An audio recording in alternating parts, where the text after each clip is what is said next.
in the end, there can be only one.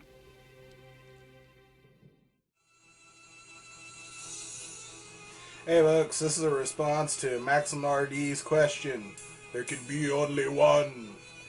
Oh Lord, this is so hard for me because I always pick more than one. At least they tie. There's always a tie. But this time I had to pick one. One! I don't know if I can do it. I'm going to do it, but I'm going to mention the other one first, and it's because I watched a few vids, and I was really into what a lot of them were doing and picking. And Jodeci Mudvayne brought up a good point when I watched his that the PS2 also is backwards compatible, so you would double your library. You'd be able to play PS1 and PS2 games, which I think sounds pretty awesome. But that would be my honorable mention, just for the simple fact that it's not this gen, and there's a lot of great games on it. I love the PS2. It's the game I own the second most titles for. The console I own the second most titles for. And the console I own the most titles for will be my number one. But I do love the Model 1 Sega. No, not Sega. What in the hell am I talking about? Oh, the Model 2 PS2.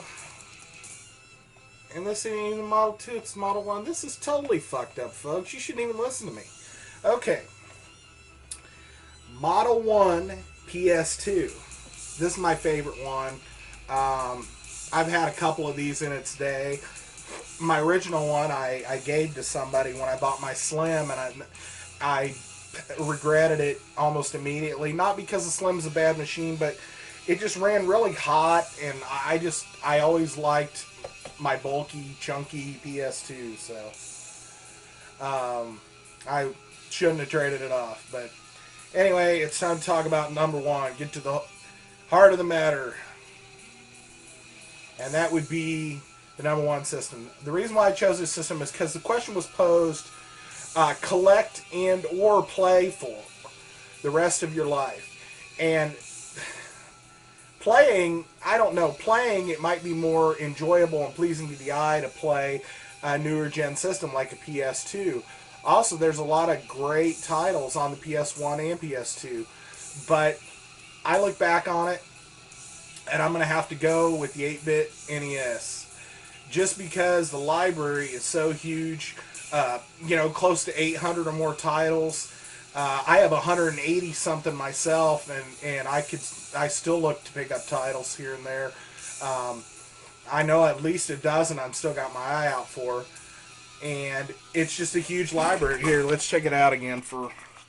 Last time I filmed this, it was really shaky, but from the box art, keeping them complete in box, to your clamshells, just to loose carts. I mean, the carts themselves just have a nostalgia about them. A CD is a CD, and I mean, yeah, they might have cool art in the instruction books, and the graphics might look better, but collectability and on your shelf, I'd pick these cartridges over CDs any day.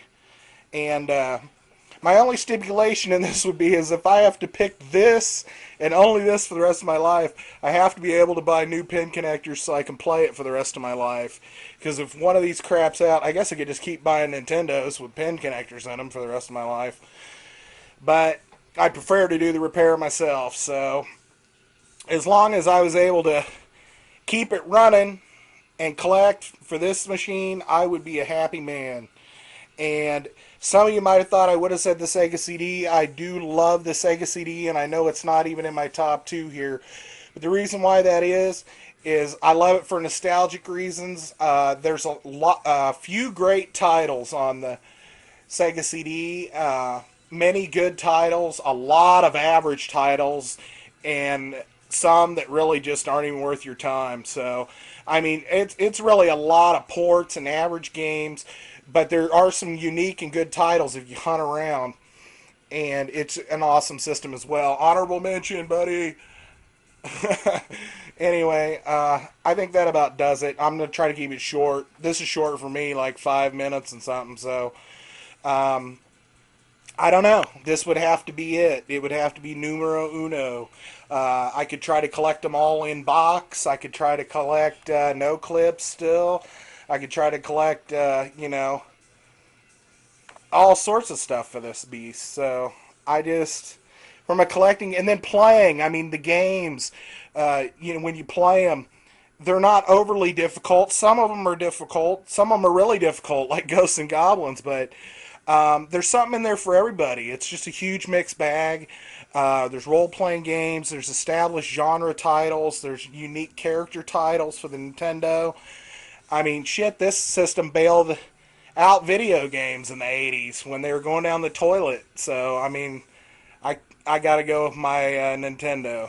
Even though I love the Sega CD and my PS2, I got a huge ass library for, but it's got to be this. So I'm out of here, folks. Talk to you later. Bye.